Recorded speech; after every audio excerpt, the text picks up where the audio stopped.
আসসালামু আলাইকুম SSC ২৪ batch আরেকটি নতুন ভিডিওতে তোমাদের সবাইকে স্বাগতম। আশা করি অনেক বেশি ভালো রয়েছো। আজকে আমরা মূলত ঢাকা বিশ্ববিদ্যালয়ের বি ইউনিটের রিটেন প্রস্তুতি নিয়ে আলোচনা করব। কীভাবে মূলত আমি রিটেনের প্রিপারেশান নিয়েছিলাম এবং ঢাকা বিশ্ববিদ্যালয়ের বি ইউনিটে ২১তম হয়েছিলাম তা নিয়ে আলোচনা করব। এই ক্ষেত্রে আমরা রিটেনের মান বন্টন বলো, সিলেবাস বলো এবং ইম্পর্টেন্ট টপিক কীভাবে প্রিপারেশন নিবে, ফ্রি হ্যান্ড রাইটিং যাবতীয় তোমাদের যে গুলো থাকে, যে কোয়েশনগুলো থাকে তার ইনশাল্লাহ আজকে আনসার দিব এবং তোমাদের অনেক কনফিউশন ক্লিয়ার হবে ইনশাল্লাহ। তাহলে চলো শুরু করি। তোমাদের বন্ধুদের মেনশন দিয়ে দিও এই ভিডিওতে যাতে তারাও উপকৃত হতে পারে। তাহলে প্রথমে আমরা ঢাকা বিশ্ববিদ্যালয়ের বি ইউনিটের রিটেনের যে মান বন্টন তা নিয়ে আলোচনা করি। প্রথমে আমরা যদি সার্কুলারটা একটু দেখি, এক্ষেত্রে প্রতি বছর মূলত সার্কুলার দিয়ে থাকে। এটা মূলত গত বছরের সার্কুলার। এক্ষেত্রে এখানে আমরা দেখলে পাবো যে এমসিকিউটা আমরা সবাই জানি, এমসিকিউতে মূলত হচ্ছে ৬০ নাম্বার এবং এরপর থাকে রিটেনে মূলত বাংলাতে থাকে ২০ এবং জেনারেল ইংলিশে থাকে ২০, অর্থাৎ বাংলা ২০ এবং ইংলিশ ২০, টোটাল তোমাকে 40 নাম্বারের রিটেন লিখতে হবে। এখন আমরা বেশিরভাগই এমসিকিউতে মূলত সবাই আমরা ভালো করি, কিন্তু সমস্যা হয় রিটেনে, কারণ রিটেনে অনেকগুলো বিষয় ম্যাটার করে। ফ্রি হ্যান্ড রাইটিংয়ের যে দক্ষতা তা খুবই গুরুত্বপূর্ণ এবং এর কারণে এমসিকিউতে ভালো নাম্বার পেয়েও আমরা রিটেনে ভালো করতে পারি না, যার কারণে আসলে কাঙ্ক্ষিত পজিশন আসে না, কাঙ্ক্ষিত যে রেজাল্ট তা আসে না এবং কাঙ্ক্ষিত সাবজেক্টও আসলে আমরা পাওয়া হয়ে ওঠে না, কারণ বেশ কিছু শর্ত দেওয়া থাকে, যেমন আইনের ক্ষেত্রে বেশ কিছু শর্ত রয়েছে, এভাবে আর কি। আর এই ক্ষেত্রে আমরা মূলত সিলেবাসটা দেখবো। এখন অনেকে মাথায় প্রশ্ন আসবে, ভাইয়া সিলেবাস আছে নাকি? হ্যাঁ, অবশ্যই মূলত এখানে একটা সিলেবাস তোমাকে দেওয়া থাকে, সেটা যদিও একটু অস্পষ্ট, তবুও তোমার এখান থেকে ধারণা নিতে হবে। প্রথম আমরা যদি সিলেবাসটা দেখি তাহলে কিন্তু এখানে রয়েছে, এখানে আমরা লিখিত পরীক্ষা মূলত বাংলা এবং ইংরেজির অংশের সিলেবাস তোমাকে দেওয়া থাকে। এক্ষেত্রে আজকের এই ভিডিওতে মূলত আমি শুধু ইংরেজির প্রিপারেশনটা নিব, ইংরেজির যে রিটেন প্রিপারেশন তা নিয়ে আলোচনা করব। বাংলার তো অন্য আরেকটি ভিডিও যদি আমি করি তাহলে ওইটাতে আলোচনা করবো আর কি, তবে আজকে ইংলিশেরটা করি, ওকে? কারণ ইংরেজিতে সবচেয়ে বেশি সমস্যা সমাধান হয়ে থাকে আর কি। তাহলে প্রথমে আমরা যদি এখানে যে সিলেবাসটা রয়েছে, যে লিখিত পরীক্ষায় জেনারেল ইংলিশে এই টপিকগুলো থেকে মূলত অধিক গুরুত্ব পাবে। এক্ষেত্রে এখানে কিছু একটু কথার মূলত একটু অস্পষ্টতা রয়েছে। এখানে ঢাকা বিশ্ববিদ্যালয় কখনোই বলেনি যে শুধু এখান থেকে আসবে এরকম নয়, বরং বলেছে কি এখান থেকে এটা অধিক গুরুত্বপূর্ণ পাবে, অর্থাৎ আমরা তোমাদেরকে যেটা বলি এটা হচ্ছে একটা সাজেশন টাইপের, অর্থাৎ এগুলাই সবচেয়ে গুরুত্বপূর্ণ আইটেম। এখন এগুলোর মধ্যে কমন একটা বিষয় কিন্তু রয়েছে, সেটা পরে বলবো। প্রথমে তাহলে আমরা সিলেবাস যদি আমরা সবগুলোকে একসাথে করি, শর্ট প্যারাগ্রাফ, এক্সপ্লেনেশন, তারপর rearranging, translation, punctuation, gap filling without close, sentence making, changing and reformation of sentences. তাহলে এখানে মূলত এই টপিকগুলোতে তোমার অধিক গুরুত্ব পাবে। তবে আমরা যদি বিগত কয়েক বছর প্রশ্ন সলভ করি তাহলে দেখা যাবে আমরা কিন্তু ইম্পর্টেন্ট টপিক হচ্ছে এই 4টি, অর্থাৎ এই 4টি থেকে ঘুরে ফিরে বারবারই কিন্তু চলে আসে, অর্থাৎ তোমার এই পুরোটার আসলে প্রিপারেশন না নিলেও হবে। তুমি শুধু এই 4টা বিষয়ের যদি প্রিপারেশন নাও তাহলে কিন্তু তোমার কমন পাওয়ার সম্ভাবনা অনেক বেশি বেড়ে যাবে, অর্থাৎ তোমার টপিক কমন পাবে আর কি। তবে এখানে সব বিষয়গুলো আসলে একবার হলেও তোমার দেখে যাওয়া দরকার। আসলে এগুলোর মাঝে একটা কমন বিষয় রয়েছে, আসলে সেটা হলো ফ্রি হ্যান্ড রাইটিং। এখানে একটা কমন বিষয় রয়েছে ফ্রি হ্যান্ড রাইটিং, অর্থাৎ আসলে তোমার যদি ফ্রি হ্যান্ড রাইটিংকে তুমি যদি দক্ষ হও, এখানে যে টপিক থেকে তোমাকে কোয়েশ্চেন দেখ না কেন তুমি কিন্তু ইজিলি আনসার করতে পারবে। তবুও আমরা কোয়েশ্চেন ব্যাংক অ্যানালাইজ করলে কিন্তু এই 4টা টপিক থেকে সর্বোচ্চ প্রশ্ন আসার মূলত রেকর্ড পায়, অর্থাৎ এখান থেকে বেশি কমন চলে আসে আর কি। অর্থাৎ তোমার 20 নাম্বার, তো তোমাকে প্যারাগ্রাফ একটা 10 নম্বরে একটা প্যারাগ্রাফ দিয়ে দেয়, এরপরে সেন্টেন্স মেকিং দিয়ে দেয় 5 নাম্বার, আবার এক্সপ্লেনেশন থেকে 5 নাম্বার দিয়ে দেয়, এভাবে মূলত তোমার 20 নাম্বার চলে আসে। আবার অনেক সময় গ্যাপলিং উইথ ক্লোজে চলে আসে। তাহলে এই ক্ষেত্রে এই 4টা টপিকগুলো মূলত সর্বোচ্চ গুরুত্বপূর্ণ। এগুলো প্রিপারেশন নিলে আশা করি এগুলো হয়ে যাবে। কেন আমি তোমাকে বলি, এখন এতটুকু বুঝলাম যে আমাদের সিলেবাস কি এবং কোনগুলো গুরুত্বপূর্ণ, এটা আমাদের আশা করি বোঝা হয়ে গেছে। এখন প্রশ্ন আসে আমরা প্রিপারেশনটা নিব কীভাবে, অর্থাৎ এই 4টা টপিক বলো বা এই যে টপিকগুলো তোমাকে, যে সিলেবাসটা তোমাকে ঢাকা বিশ্ববিদ্যালয়ে দিয়েছে, এই সিলেবাসে আসলে প্রিপারেশনটা নিব কীভাবে। তাহলে এই ক্ষেত্রে প্রিপারেশনটা নেওয়ার জন্য আমি তোমাকে 2টা পদ্ধতি বলবো, যেটা আমি ব্যক্তিগতভাবে করেছিলাম। প্রথমটা হলো তোমার যে ইংলিশ ফর টুডে বইটা রয়েছে, এইচএসসির যে ইংলিশ ফর টুডে বই, এটা। আর দ্বিতীয় হলো প্র্যাকটিস। এই দুইটা বিষয় তুমি যদি ভালোভাবে বুঝতে পারো তাহলে তোমার এই সকল কনফিউশন কিন্তু দূর হয়ে যাবে। আমি তোমাকে বলি, দেখো ধরো এই 4টা টপিক থেকে তোমার প্রশ্ন আসবে, ওকে? প্রথমে তোমাকে যে শর্ট প্যারাগ্রাফটা বলি, সেই শর্ট প্যারাগ্রাফ কিন্তু তোমার যে EFT বই রয়েছে, অর্থাৎ ইংলিশ ফর টুডে বই রয়েছে, এই ইংলিশ ফর টুডে বই থেকে আসার সম্ভাবনা কিন্তু বেশি রয়েছে। অর্থাৎ গত বছর যে প্যারাগ্রাফটি এসেছে সেই প্যারাগ্রাফটি মূলত EFT থেকে এসেছে, ওকে? এর মাঝখানে তোমাকে কিছু রিসেন্ট টপিক থেকেও প্রশ্ন দিতে পারে, যেমন এবার কিন্তু ফ্যাসিজম নিয়েও লিখতে পারে, ও তোমাকে বলতে পারে যে ফ্যাসিজম এটা কি বা এটাকে ব্যাখ্যা করো, এরকম একটা প্যারাগ্রাফ তোমার চলে আসতে পারে। তাহলে এরকম যে রিসেন্ট টপিক থাকে সেটার উপর মূলত প্যারাগ্রাফ চলে আসে, বা EFT বিভিন্ন লেসন থেকে মূলত প্যারাগ্রাফগুলো চলে আসে। আবার অনেক সময় মূলত কিছু গ্লোবাল অ্যাওয়ারনেস নিয়ে যে টপিকগুলো রয়েছে, যেমন ক্লাইমেট চেঞ্জ, গ্লোবাল ওয়ার্মিং, তারপর ট্রি প্ল্যান্টেশন, এরও কিছু মূলত গ্লোবাল অ্যাওয়ারনেস এ বিষয়ের যে টপিকগুলো সেখান থেকে কিন্তু শর্ট প্যারাগ্রাফ চলে আসতে পারে। কিন্তু সেন্টেন্স মেকিংয়ের যদি আমি কথা বলি, সেন্টেন্স মেকিং তোমার EFT থেকেই আসে। অর্থাৎ আমরা যদি একটু প্রশ্ন ব্যাংক দেখি তাহলে দেখবা EFT থেকে মূলত তোমার সেন্টেন্স মেকিং চলে আসে। গত বছর ঢাকার যে রিটেনের 5টা সেন্টেন্স মেকিং অর্থাৎ 5টা ওয়ার্ড দিয়েছিল, বলেছিল 5টা ওয়ার্ড দিয়ে সেন্টেন্স মেক করতে, সেই ওয়ার্ডগুলো কিন্তু মূলত EFT থেকে গিয়েছিল।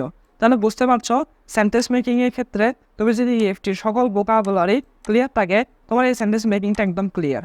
আবার তোমার EFT এর যে প্রতিটা লেসন থাকে, সেই লেসন যদি ক্লিয়ার থাকে তাহলে তোমার প্যারাগ্রাফটাও 80% ক্লিয়ার।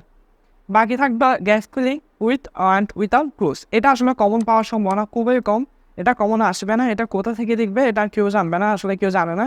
EFT থেকে দেওয়ার সম্ভাবনা কম, তেমন আহামরি দেয় না। তবে এক্সপ্লেনেশনের মধ্যে তোমাকে সামারি দিতে পারে, অর্থাৎ তোমার বইয়ে যে 4টা সম্ভবত শর্ট সিলেবাসে যে 4টা প্যারাগ্রাফ 4টা কবিতা রয়েছে, বলবে এই কবিতাকে তুমি কী করো এক্সপ্লেন করো, অথবা এটার একটা সামারি লিখো, এভাবে চলে আসতে পারে। তাহলে রিটেনের যে প্রিপারেশান তার বেস কিন্তু হচ্ছে ইংলিশ ফর টুডে বইটি। অর্থাৎ তোমার ইংলিশ ফর টুডে বইটি তুমি শুধু যে MCQর জন্য পড়বে তা নয়, বরং তোমাকে এটা রিটেনের জন্য পড়তে হবে। রিটেনের জন্য পড়লে আশা করি তোমার মূলত রিটেন একটা গ্রেট প্রিপারেশন হয়ে যাবে। এখন অনেকে প্রশ্ন করে রিটেনের এই প্র্যাকটিসগুলো করার জন্য তোমার কি কোনো বই লাগবে কিনা? আমি বলি না, কোনো বই লাগে না, আসলে এটা কোনো কাজে আসে না। এখন যদি আমি সবগুলো কথা আমি সামারি করি, তোমার EFT হচ্ছে তোমার ইংলিশ ফর টুডে যে বইটা রয়েছে সে বইটা হচ্ছে তোমার রিটেনের বেস, অর্থাৎ এটা সর্বোচ্চ গুরুত্বপূর্ণ তোমার রিটেনের জন্য। এখন তুমি এটাকে যদি বেস করে প্রিপারেশন নাও তাহলে তোমার রিটেন একটা গ্রেট প্রিপারেশন হয়ে যাবে। আমি মূলত রিটেনের ক্ষেত্রে শুধু EFT বইটাকে মূলত গুরুত্ব দিয়েছিলাম। এখন এটা কীভাবে পড়বে তা নিয়ে একটা আলোচনা করি। দেখো EFTর ক্ষেত্রে তুমি যে তোমার যে প্রতিটা প্যাসেজ আছে, সে প্রতিটা প্যাসেজের যে প্রতিটা লেসন রয়েছে, অন্তর্গত যে প্রতিটা লেসন রয়েছে, তুমি চেষ্টা করবে যে সে লেসন, ধরো আমি তোমাকে বলি, ধরো নিশাত মজুমদার নামে একটা লেসন তোমার রয়েছে, তুমি চেষ্টা করবে বাসায় বসে নিশাত মজুমদার নিয়ে একটা শর্ট প্যারাগ্রাফ লেখা, অর্থাৎ একটা শর্ট কী করা প্যারাগ্রাফ লেখা। অর্থাৎ তুমি প্রতিটা লেসনের উপর একটা কী লিখবে, প্যারাগ্রাফ লিখবে। তাহলে রিটেনে ভালো করার যে প্রথম পরামর্শ তা হলো তোমার যে লেসন থাকবে সেই লেসনের উপর কী করবে, একটা প্যারাগ্রাফ লিখবে। এক্ষেত্রে যতটাই লেসন থাকবে তুমি ততটা একটা প্যারাগ্রাফ লিখবে, দেখবে এখান থেকে কমন পাওয়ার সম্ভাবনা কিন্তু অনেক বেশি বেড়ে যায়। এবং তোমার যদি ভাগ্য ভালো হয়, যদি EFT থেকে প্যারাগ্রাফ দিয়ে দেয় তাহলে তোমার কমন পাওয়ার সম্ভাবনা কিন্তু অনেক বেড়ে যাবে, ওকে? তাহলে এটা গেল শর্ট প্যারাগ্রাফের যে পদ্ধতি আর কি প্র্যাকটিস করার। 2 নাম্বার হলো সেন্টেন্স মেকিংয়ের জন্য তোমার বইয়ে যে ভোকাবুলারি রয়েছে সে ভোকাবুলারি তো তোমার এনরিচ হতে হবে, তুমি যাতে ভোকাবুলারিটা ভালো হও এক্ষেত্রে চেষ্টা করবে প্রতিটা লেসনের একটা ওয়ার্ডও যেন তোমার কি না থাকে, অপরিচিত না থাকে, অর্থাৎ প্রতিটা ওয়ার্ডের বাংলা শব্দ যেন তুমি জানো, ওকে? তাহলে প্রতিটা ওয়ার্ডের যদি বাংলা অর্থ জানো, এখন যে ওয়ার্ডে তোমাকে দিয়ে দেয় তুমি কিন্তু সেন্টেন্স মেকিং ইজিলি করে ফেলতে পারবে। এরপর আসো gap filling with and without clues. দেখো এটার জন্য আসলে আমি পার্সোনালি বলবো তোমার যে SSC মূলত টেস্ট পেপার ছিল সেখানে যে 60টা উইথাউট ক্লুজ ছিল, তুমি চাইলে সেগুলো বাসায় বসে প্র্যাকটিস করতে পারো। অর্থাৎ যাতে দ্রুত সলভ করার জন্য আর কি, মুখস্থ করবে না, বরং সব জাস্ট প্র্যাকটিস করবে, ওয়ার্ডগুলো বসানো ট্রাই করবে, দ্রুত সেগুলো সলভ করা ট্রাই করবে। কারণ একটা সময়ের নির্দিষ্টতা কিন্তু এখানে রয়েছে, সময়টা হচ্ছে মেইন এখানে গুরুত্বপূর্ণ বিষয়। এরপর আসে এক্সপ্লেনেশনের ক্ষেত্রে তুমি কী করবে, EFT এর যে পয়েমগুলো রয়েছে সেই পয়েমগুলোর যে সামারি রয়েছে সেই সামারি একটা মুখস্থ করে ফেলবে, কারণ পয়েম আসা মনে হয় 4-5টা। এগুলো তুমি যদি মুখস্থ রাখো তাহলে আর বানায় লিখতে হবে না, তুমি ডাইরেক্ট মুখস্থ বসাই নিতে পারবে, কেউ তা কপি পেস্ট করতে পারবে। তাহলে এই ক্ষেত্রে এই এফটিগুলো ভালো করে প্র্যাকটিস করা ট্রাই করবে। তবে এটা হচ্ছে সাজেশন টাইপ পড়া আর কি। তবে তোমার ট্রাই করবে ফ্রি হ্যান্ড রাইটিং দক্ষ করা, অর্থাৎ তোমার যে ফ্রি হ্যান্ড রাইটিং রয়েছে সেটাকে ইমপ্রুভ করার ট্রাই করবে। তুমি যখন একটা লেসন লিখবে সেই লেসনে আগে বাংলা অর্থ, সেটা তুমি যে কোনো একটা ট্যাক্স রিলেটেড মূলত ট্যাক্সের যে সাপ্লিমেন্ট থাকে সেখান থেকে বাংলা অর্থটা জেনে নিবে। ধরো আমি নিশাদ মজুমদার যে লেসন রয়েছে সেটা পড়বো, তাহলে অথবা ড্রিম যে লেসন রয়েছে সেটা পড়বো, সেটা বাংলা অর্থটা আমি একটু জেনে নিব, তারপর নিজে নিজে সেটাকে কী করবো, বাসায় বসে প্র্যাকটিস করব। এটা হলো তোমার ফ্রি হ্যান্ড রাইটিংটা বেড়ে যাবে। শুধু এই যদি একটা কাজ করতে পারো তাহলে তোমাকে যে প্যারাগ্রাফ দেখ, যে সেন্টেন্স মেকিং দেখ বা যে এক্সপ্লেনেশন দেখ তুমি ইজিলি পারবে। কারণ এখানে ঢাকা বিশ্ববিদ্যালয়ে তোমাকে মূলত জাজ করে কী নিয়ে তোমার ফ্রি হ্যান্ড রাইটিং দক্ষতা কতটুকু আছে, অর্থাৎ তুমি তোমার ক্রিয়েটিভিটি দিয়ে কম সময়ের মধ্যে তুমি কতটুকু লিখতে পারবে সেটা আর কি। এরপরে এবং তোমাদের কিছু কিউরি থাকে, সেগুলো তোমাদের কিছু প্রশ্ন থাকে। প্রথম হলো ভাইয়া ফ্রি হ্যান্ড রাইটিংয়ের সমস্যা। এখন এইটা হচ্ছে একটা হচ্ছে ইউনিভার্সাল সমস্যা। ফ্রি হ্যান্ড রাইটিংয়ে আসলে সমস্যা সবারই থাকে। মনে রাখবে তোমার যে হুবহু ডকুমেন্টারি লেখা লিখতে হবে, অর্থাৎ তোমার ইংলিশ ফর টুডে যেরকম বইয়ে যে স্টাইলে তোমার লেখা রয়েছে, তুমি যে পরীক্ষা হলো সেই স্টাইল লিখতে হবে। আসলে তা সেরকম লিখতে হয় না আসলে, কারণ আমাদের নেটিভ ভাষা তো আর ইংলিশ না। ওকে, এক্ষেত্রে তুমি গ্রামার ঠিক রেখে ইজি ভোকাবুলারি ইউজ করে তুমি যদি তোমাকে যা লিখতে বলেছে তুমি যদি তা সুন্দর করে লিখে আসতে পারো, তাহলে একটা ভালো একটা নাম্বার তুমি ইজিলি পেয়ে যাবে। এক্ষেত্রে ফ্রি হ্যান্ড রাইটিং যারা একটু লিখতে পারো না তাদের আগে পরামর্শ রাখবে তোমরা খুব বেশি ভোকাবুলারি শেখা শুরু করে দাও। ভোকাবুলারি শেখার পর পাশাপাশি একটা প্যারাগ্রাফ লেখা শুরু করো ডেইলি, আমি সবসময় বলি। এবং এই প্যারাগ্রাফটা লিখে তুমি তখন দেখবে যে এখানে আসলে কয়টা ভুল হচ্ছে বা কোথায় ভুল হচ্ছে। দেখবে যে বেশিরভাগ সময় গ্রামারে ভুল হচ্ছে, তখন গ্রামারে প্র্যাকটিস করা ট্রাই করবে, গ্রামারকে আর কি ইমপ্রুভ করা ট্রাই করবে আর কি।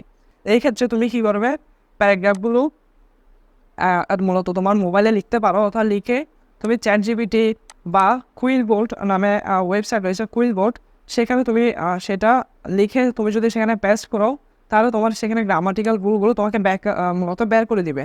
এখন এটা যদি কারো বুঝতে সমস্যা হয় আমাকে একটা আমাদের পেজে কমেন্ট করে দিও, আমি তোমাকে সেই ভিডিওর লিঙ্কটা দিয়ে দিব কীভাবে তুমি মূলত রিটার্নের প্র্যাকটিস করবে। সেখানে ওয়েবসাইটগুলো আসলে ফ্রি, তোমাকে শুধু গ্রামারের ভুলগুলো বের করে দিবে। এটা হলে কী হবে, তুমি কোথায় ভুল হচ্ছে সেটা বুঝতে পারবো আর কি। তাহলে আর কোনো কোয়েশ্চেন থাকলে কমেন্টে জানাও, আমি সলভ করে দেবো ইনশাল্লাহ।